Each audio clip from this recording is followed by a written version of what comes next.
우리 교회가 제일 좋아요. 우리 저 장로님들, 권사님, 집사님들 보면 저 너무너무 좋아서. 그게 제가 이렇게 막 웃는 것 같아요.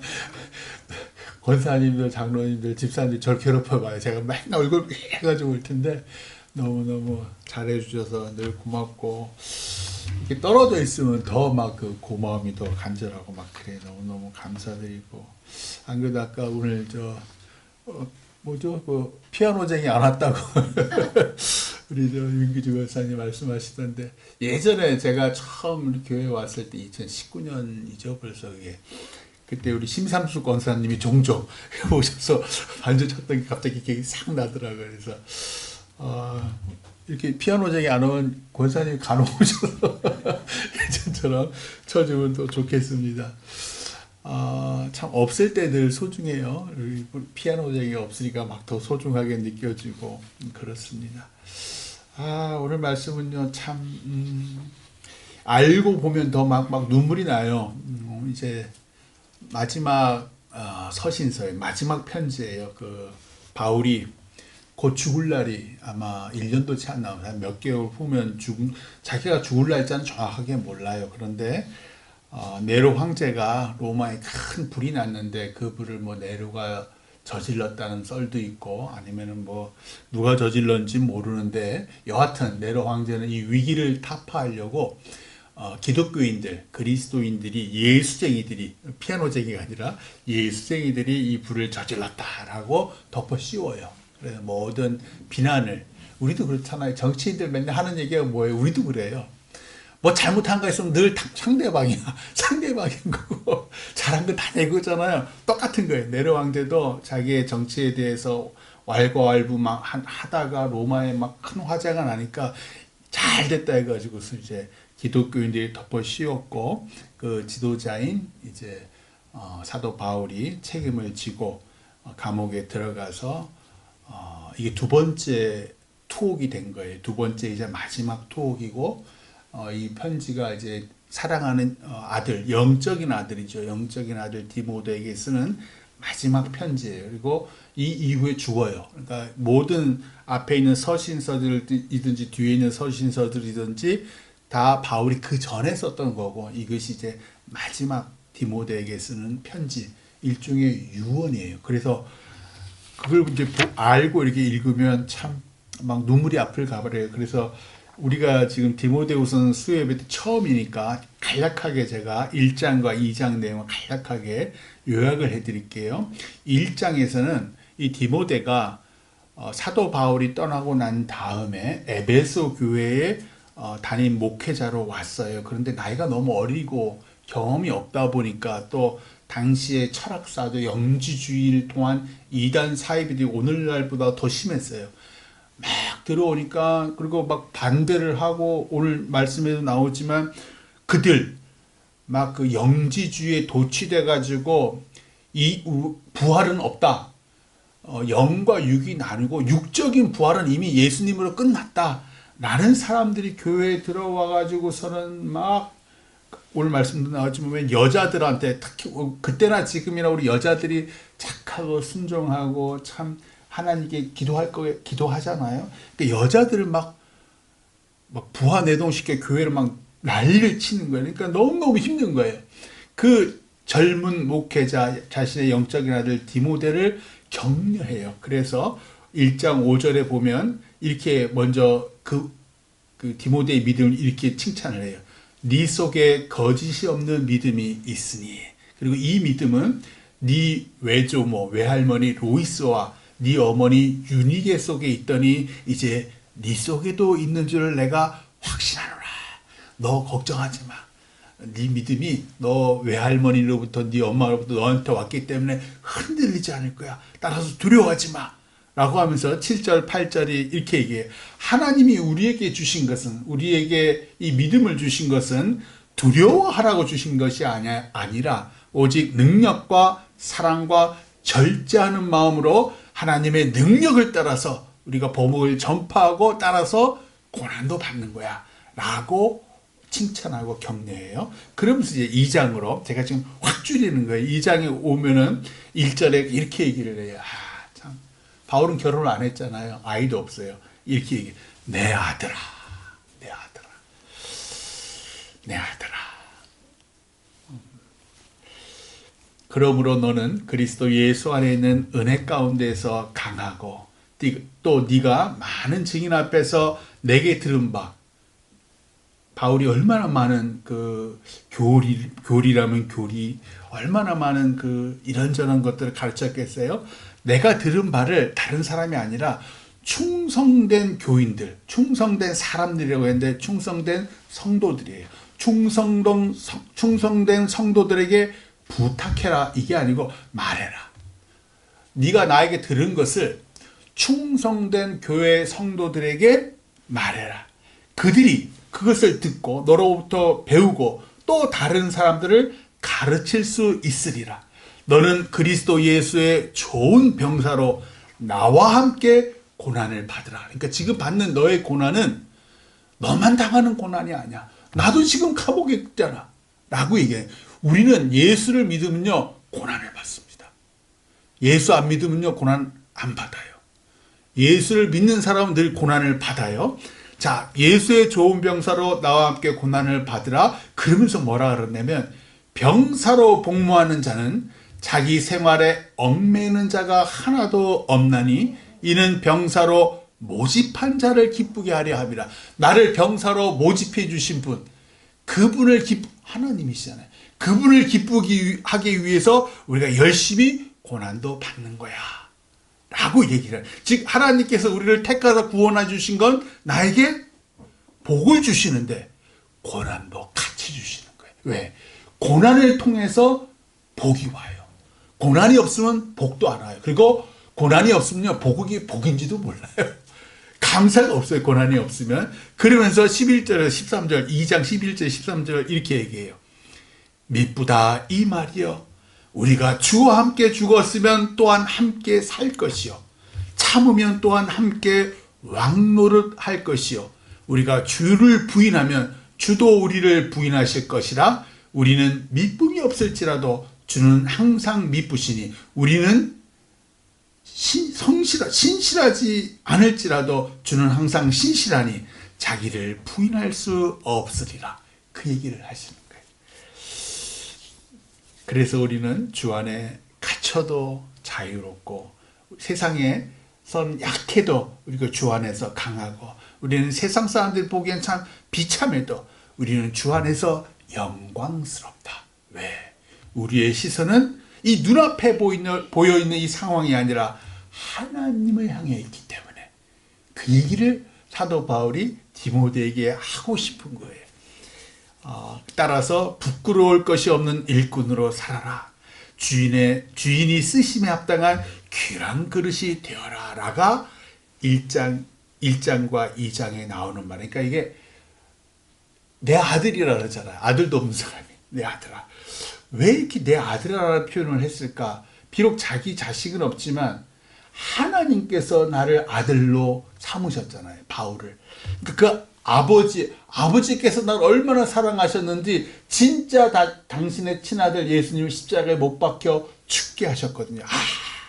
아버지의 사랑은, 나를 향한 사랑은 이렇구나 라는 것을 알게 되고 디모데에게 아버지의 사랑의 마음으로 얘기를 하는 거예요. 그리고 이제 오늘 말씀 3장 1절 2절 한번 같이 읽어봐. 이게 디모데를 향한 마지막 가르침이라고 써있네요. 3장 1절 2절 같이 읽어요. 시작. 너는 이것을 알라. 말세에 고통하는 때가 이르러 사람들이 자기를 사랑하며 돈을 사랑하며 자랑하며 교만하며 비방하며 부모를 거역하며 감사하지 아니하며 거룩하지 아니하며.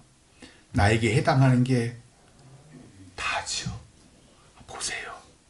그러니까 지금 말세인 게 확실한 거예요. 말세인데, 자, 2절에 보시면 사람들이 아니라 나라고 봐요. 내가 자기를 사랑하며 돈을 사랑하며 또 좀만 뭐 있으면 자랑하며 내 새끼 좀만 뭐 하면 자랑하며 돈도 있으면 자랑하며 교만하며 비방, 남들 얼마나 많이 비방합니까? 부모를 거역하며 내가 가진 것 감사하지 아니하며 거룩하지 아니하며. 이게 다 우리의 모습이잖아요. 그러니까 우리는 자기를 위해서 산다라는 거예요. 자, 이게 보통 사람들의, 자, 3절, 4절도 같이 읽어봐요. 시작. 무정하며 원통함을 풀지 아니하며 모함하며 절제하지 못하며 사나우며 선한 것을 좋아하지 아니하며 배신하며 조급하며 자만하며 쾌락을 사랑하기를 하나님 사랑하는 것보다 더하며. 특별히 저는 요 무정하며 3절 바로 뒤에 나온 무정하며 뒤에 나온 원통함을 풀지 아니하며가 팍 가슴에 와닿았어요. 우리가 뭐 상대방 남편이든 아내든 이렇게 상처가 주는 말을 탁 하잖아요. 목사도 그렇고 목사가 우리 저 장로님이나 권사님 지사님한테 상처를 주는 말을 탁 하잖아요. 그러면 그거를 사도 바울도 그랬죠. 분을 내도 죄짓지 말고 해가 지도록 분을 품지 말라고 했는데 예수님께서 하루에 그 뭐죠 그거를 그 다음 날도 하지 말라 그랬는데 정확히 기억이 갑자기 안 나네요.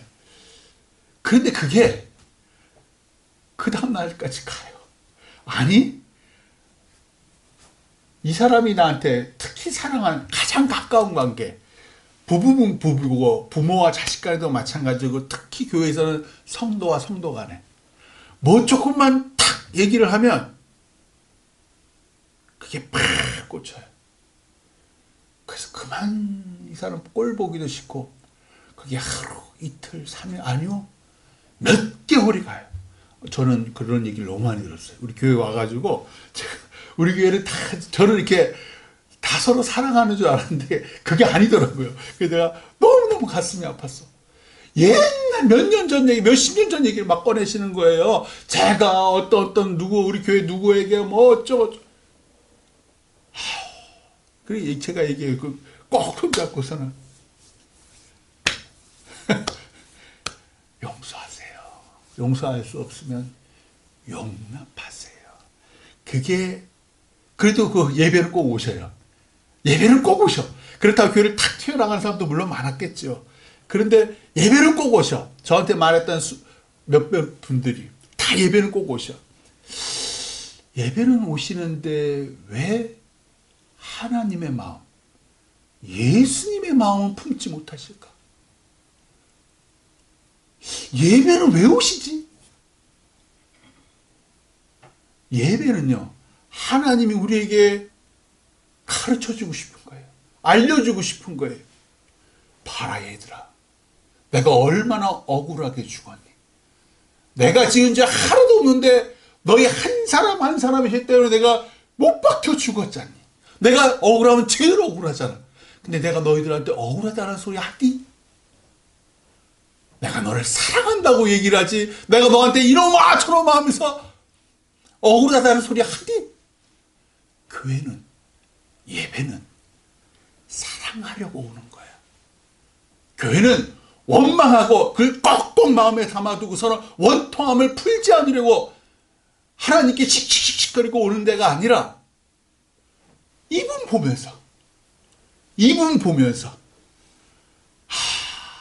주께서 나를 사랑하시니 나도 저 인간을 사랑해야 되겠다. 내 원통함을 풀어야 되겠다. 그러라고 예배 오는 거예요.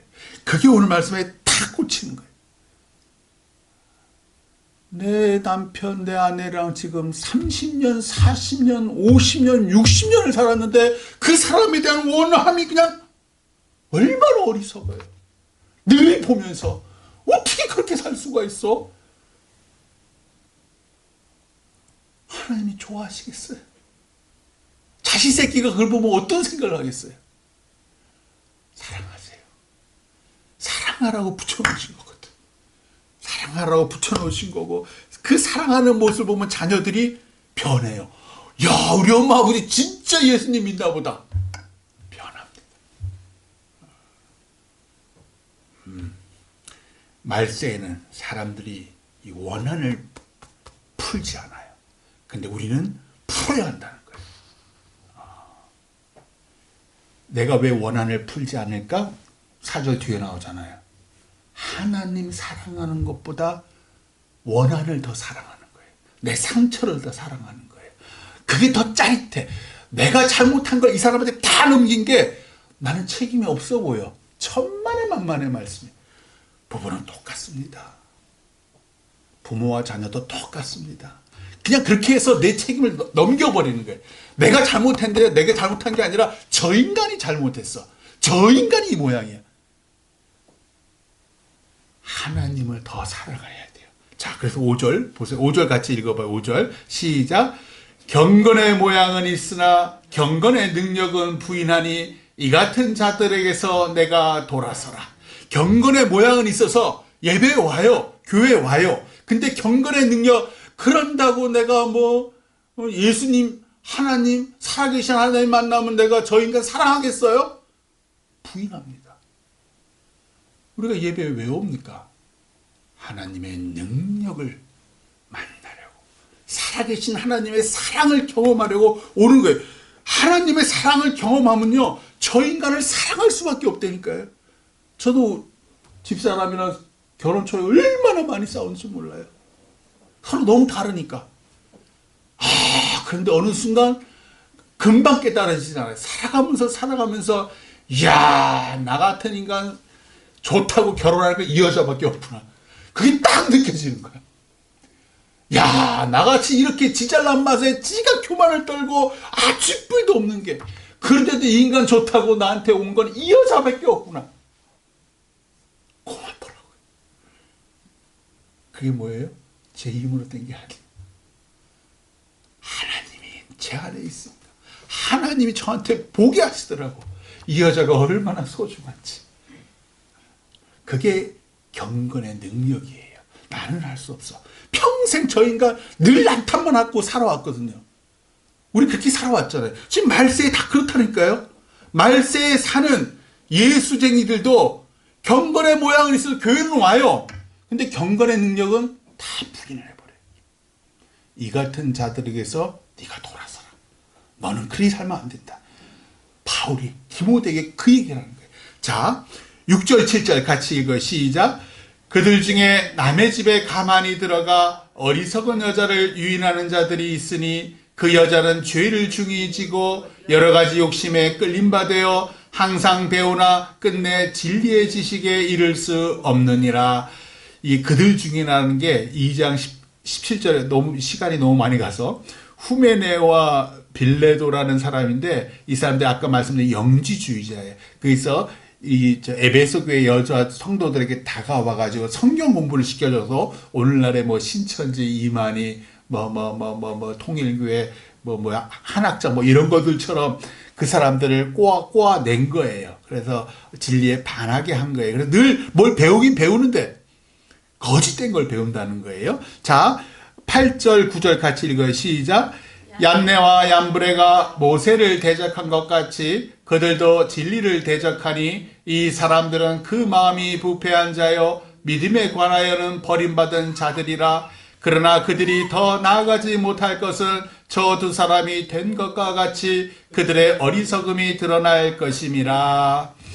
얀네와 얀브레는요, 출애굽기에 나오는 사람이 아니에요. 이 사람은 유대교의 전승에 의하면 모세가 왜 하나님의 명을 받아서 그 애굽 왕 바로에게 나가서 아론의 지팡이로 뱀이 딱 되잖아요. 그러니까 그 마술사들이 자기들도 그 지팡이로 뱀을 딱 만들었어요. 그러자 이 아론의 지팡이 뱀으로 변한 게 애굽의 마술사들의 지팡이이자 뱀을 다 잡아먹는 일이 나와요. 출애굽기 7장이에요. 그때 마술사가 원래 히브리 말로는 메카쉐핌인데 유대교 전승에 의하면 그 마술사 두 사람이 이름이 얀네와 얀브레라고 성경에는 없어요. 자기들이 그렇게 정한 거예요. 그걸 이제 바울이 알고서는 얀네와 그 애굽의 마술사처럼 너희들이 부패했고 믿음에 관해서는 버림받은 자들이다라고 그들 영지주의자들 이단에게 얘기하는 거예요. 그래서 그들은 그들의 어리석음으로 아마 끝날 것이다 라고 얘기를 해요. 자, 마지막으로 제가 괜히 떠들었습니다만 하나님을 더 사랑하세요. 하나님을 더 사랑하면 이 양반이 왜 죽었는지가 내 마음에 임하고, 내가 내 옆에 있는 이걸 위해서 내가 지금 내 자식 위해서 수십 년 살아왔잖아요. 서로 사랑하게 돼 있어요. 나보다 하나님을 더 사랑하면 이 사람의 아픔과 슬픔이 보이고요. 이 사람이 나 같은 거랑 결혼해서 이 고생을 하는 거구나 보여요. 하나님을 더 사랑하시길, 나보다 하나님 더 사랑하시는 우리가 되기를 주님의 이름으로 축원합니다. 기도하겠습니다. 주님, 당신을 더 사랑하게 하옵소서. 예수님 이름으로 기도드립니다. 아멘. 감사합니다. 218장, 찬송가 218장 1절만 같이 찬양해요. 예, 찬송가 218장